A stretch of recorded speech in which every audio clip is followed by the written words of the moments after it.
ముందైతే ప్లీజ్ దయచేసి నా ఛానల్ సబ్స్క్రైబ్ చేయండి ప్లీజ్, మర్చిపోతున్నారు, చూస్తున్నారు తప్ప సబ్స్క్రైబ్ చేయడం రమ్య ఎలిమినేషన్ని ఎంతమంది ఏకీభవిస్తారు? నేనైతే మాత్రం 100% ఏకీభవిస్తాను. ఎందుకంటే ఆమె వచ్చిన 10 రోజుల నుంచి కూడా ఆమె ఆ పవరస్త్రా వాడుకొని తినడానికి వచ్చినట్టు అనిపించింది. అలాగే వాళ్ళ మీద వీళ్ళ మీద చాడీలు చెప్పడానికి వచ్చింది అనిపించింది.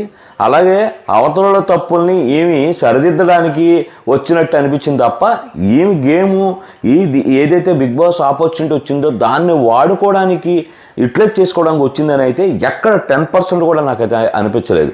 సో ఏమి వెళ్ళిపోవడం అయితే 100% కరెక్ట్ అన్న రీజన్స్. అలాగే వెళ్ళిపోయేటప్పుడు ఏవైతే ట్రాష్లో పడేయాల్సిన 5 పేర్లు తీసుందో అక్కడే తెలిసిపోయింది ఆ అబ్జర్వేషన్ అసలు హౌస్లో ఎవరి మీద కూడా సరైన అబ్జర్వేషన్ కానీ అవగాహన కానీ లేదని.